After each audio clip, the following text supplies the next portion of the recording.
Well, hello everyone. This is Ron, and of course, we are Empire Coins and Collectibles. The we is Miss Empire and her minions, which would be me.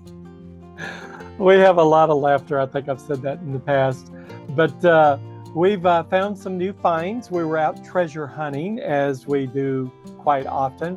I went to visit my brother over in Plano, Texas, and we did find some real treasures. As a matter of fact, we found some Mexican treasures. So before we go there, if you would, please like, share, and subscribe. So what did we find exactly? Well, I will let you take a look at it in just a moment. But the point I would like to make is, of course, if you're not out there looking, you're not finding. Now, what do I classify as a treasure? Anything that I find that's worth more than what I have to pay for it. Now, I'm not talking about a few cents more or a few dollars more. I'm talking about something that's probably worth $10, $15, $20 more than I paid, or $100 more than I paid. And yes, they're out there, even more than that. So again, you've got to be out there, and it's kind of a numbers game.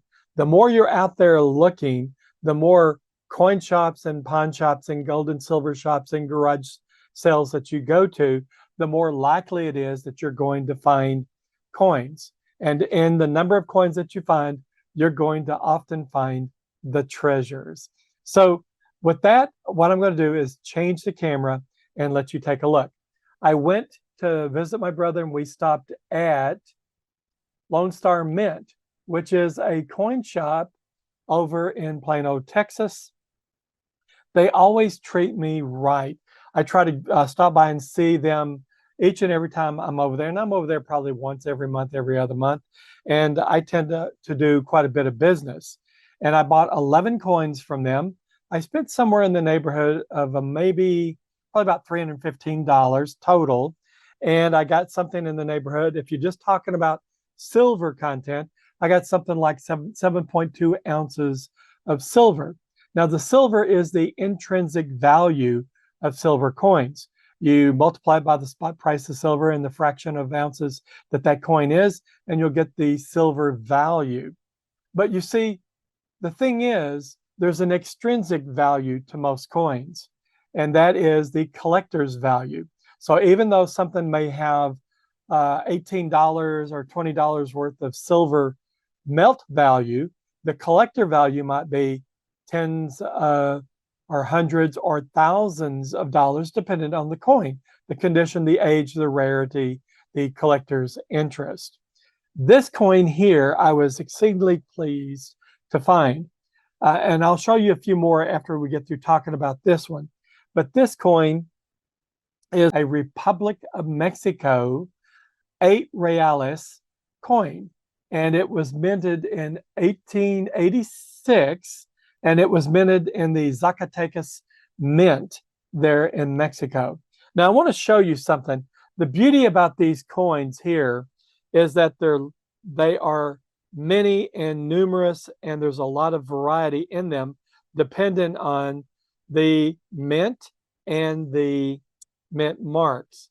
So this coin is 27.07 grams in weight. It has a fineness of 0.9027, or about 90.3% fine silver in it. It has a total silver content weight of 0.7859 ounces.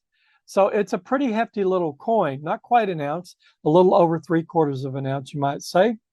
And it has many different markings on it. It has a ZS, which is the Zacatecas Mint mark, and the House of Money, or basically it's Moneda de Zacatecas, which is the mint where it was minted. So I'm going to show this on camera. Hopefully this will show up well. Will it focus? There it is.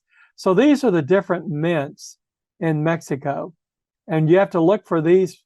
This is CE. Typically it's a C with an E as a superscript in the normal nomenclature. And down here is the ZS.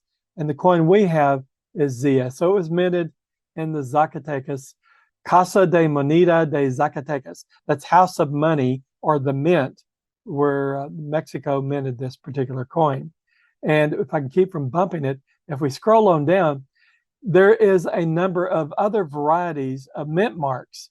And you can see Real de Catorce, Chihuahua, Culiacan, Durango, Estado de Mexico, Guadalajara, Guadalupe y Calvo, Guanajuato.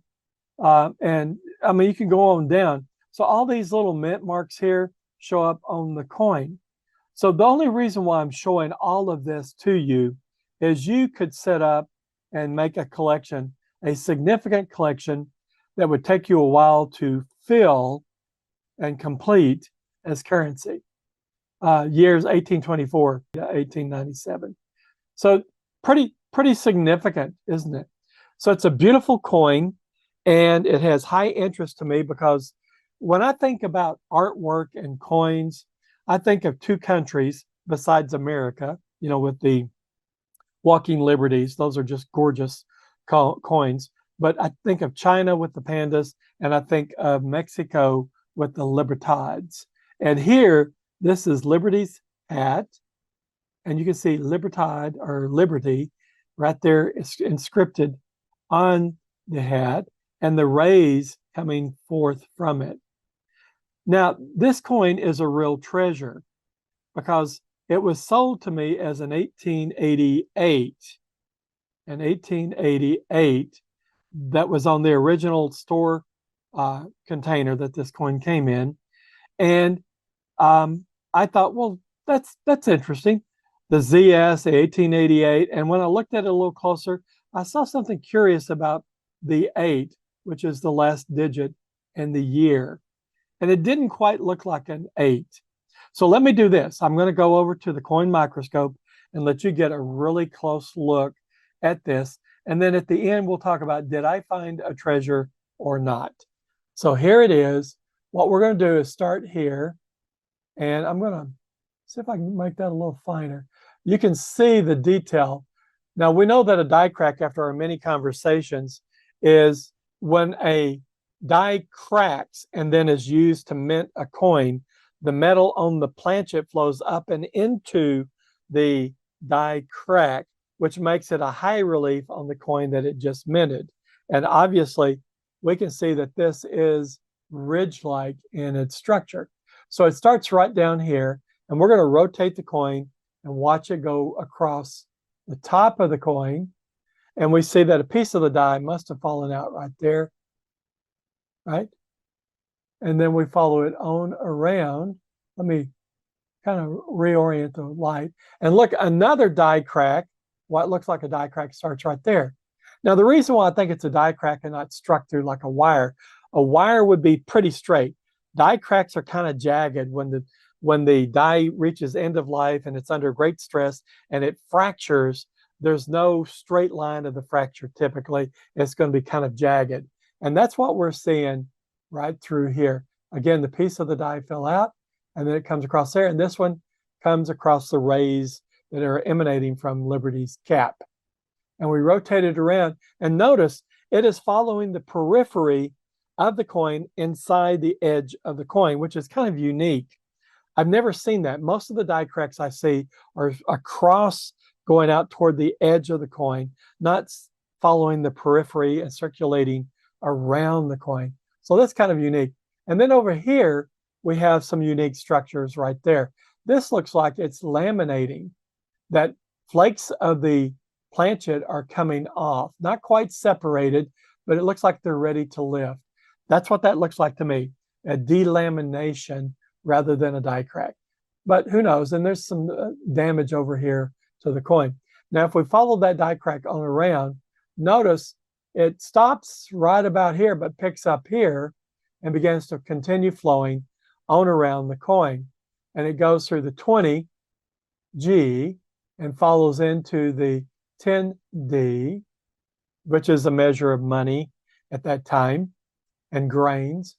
And it goes into the Z and the F of the coin, designating the mint. And it goes through the date or the year of the coin. Now we're going to stop there. So this coin is valuable to me in that it was minted in 1888, we'll say for now, because you can see now that it doesn't look like an 8, the last digit. looks more like a 6. So it's rare because of that die crack that flows around the circular aspect of the coin, the periphery of it. Now let's look at the last digit of the date. One thing I want to point out about the 8s, there is a bulge where the 8, the top part of the 8, terminates into the left side of that curve of the 8. And you can see that's pretty pronounced on these two 8s. This was sold to me as an 1888.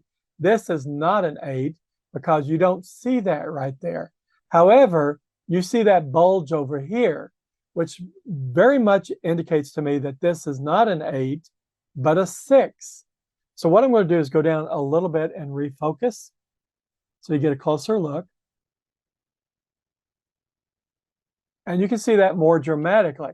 Not only can you see the bulge of the 6 right there, so we know clearly it's not an 8. That is not present there. It's kind of thin there.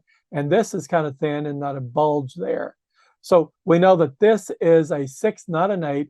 And additionally, we see another digit peeking out beneath the 6.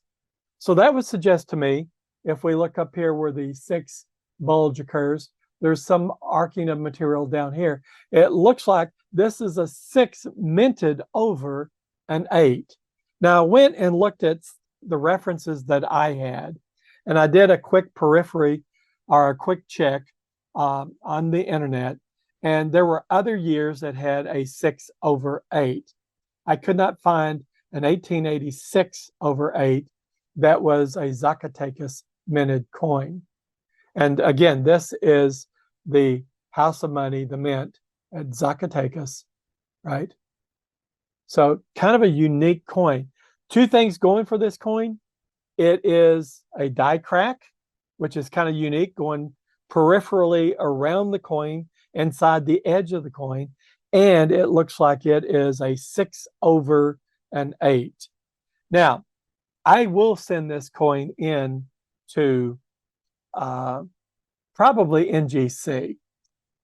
The thing is that I love Annex, and Annex does a really good job, but when they're unsure of something, they're not going to call it out. And unless this coin is well documented, they're not going to call that out as a 6 over 8. See if I can get this thing to focus again. There it is. So you can see clearly, just looking at it on the regular camera, that looks more like a 6 than an 8. And then you can see clearly the die crack that circulates around the coin. And the reason why we know it's a die crack is that the metal in a die break, the metal in the planchet flows up into the die break and makes a ridge. So this is a ridge structure that is sort of jagged, traveling around the periphery of the coin, but inside the edge of the coin. Beautiful, isn't it? So it's die cracks, and it's a 6 over 8, or what I'm calling a 6 over 8, at 0.927 fine in terms of silver content, 0.7859 ounces of silver. It is a real treasure.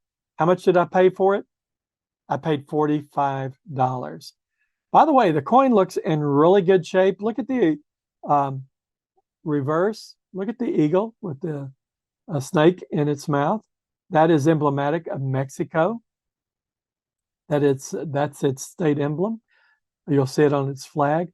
Beautifully done, beautifully rendered. This coin is in really good shape. I don't know if it's AU or extra fine, but you know, whatever it is, I'm going to be very, very pleased and excited to get it back from the coin grading company. So what do you think it is? Is it a 6 over 8? Or am I seeing things? Is this a die crack, or can you come up with something else? Help me figure this one out. I think I'm on the track where I'm good with what I've determined it to be, but I could be wrong. Always be open to other suggestions. With that, my friends, here's the real trick of the trade. If you're not out there looking, you're not finding. So take care, and until next time, all the best.